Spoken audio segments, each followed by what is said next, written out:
perhaps you could tell me what you think the big civilizational risks you see as facing in Europe are, and where our blind spots are.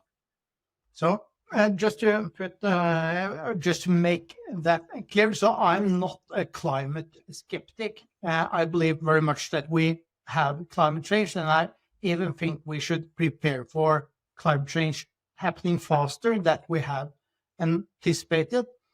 And when these changes occur, they will have a large impact on the way we live our life, and most importantly, because we have built an incredibly sophisticated and complex supply chain with an iPhone containing elements and components from 47 different countries and with more than 1,400 separate production steps.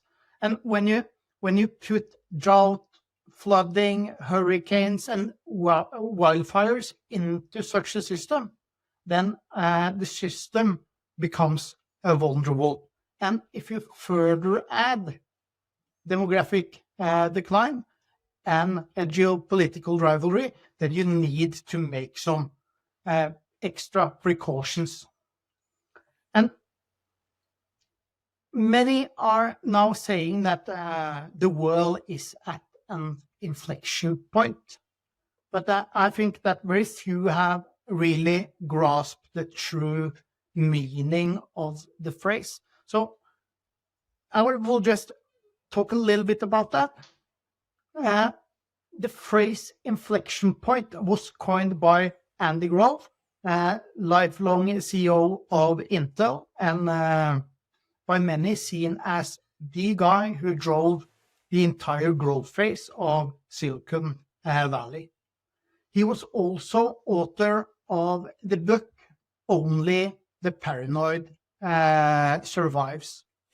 And in this book, Grove emphasizes the importance of having Cassandras, or people that was able to sense and identify changes happening to the fundamental forces of an industry. And when he talked about fundamental forces, he was talking about the power of the suppliers, the power of the competition, the power of the customers, the power of new entrants, and the power of substitutes. And Grove was very clear that any more than normal changes to any of these fundamental forces would force a total transformation of the entire business model. And companies, industries, or empires that did not react on the inflection point, they would shrink and they would eventually disappear. And right now, we are at the point in time where we are not experiencing more than normal changes to one of the fundamental forces. We are experiencing fundamental changes to all of the forces at the same time. And so just to make an example out of that, China controls the supply of the elements that we are going to need in order to produce next generation technologies. In the Western world, we have in the industrialized world, we have a demographic decline, and we have aged to a level where we are no longer able to consume the products that we are producing, and we have made ourselves heavily reliant upon export. And most of the consumption and most of the growth in the economy in the next 2, 3, 4 decades will happen in Asia. And new technologies, they will change how the world operates. And on top of that, you have China challenging the United States for global hegemony. And even on top of that again, you have climate change. And after being warned about climate change for a very, very long time, for 2-3 decades. People have understandably become frightened, and that have put climate change on the top of the agenda in most Western countries. So, but what the politicians did wrong was that when they approached this, they decided to focus all on the problem. And in that aspect, they missed something very important. Because when voters in a democracy goes to the polls, they do so with a very clear mandate to their leaders. And this mandate can relate to health, to education, to environment, to education, to health. But always at the heart of the voters' demand is security.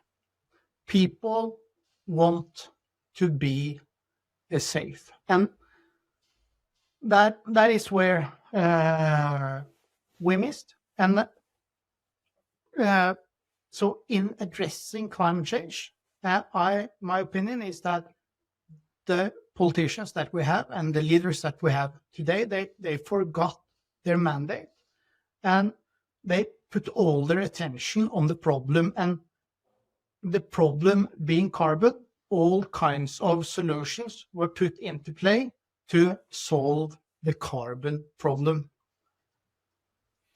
But the carbon is an incredibly difficult problem to solve.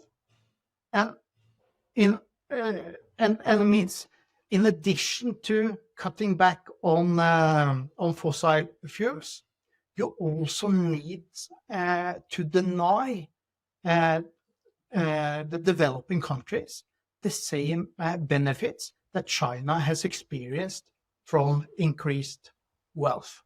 And even if they were to succeed, it would take 200 years before you were able to see the results due to the time it takes to reduce or to reduce carbon in the atmosphere. And I think that believing that you could deny the growth of the developing countries for 200 years and at the same time expect Western voters to be motivated to be a part of this project for such a long time without experiencing the benefits, I think that is just incredibly naive.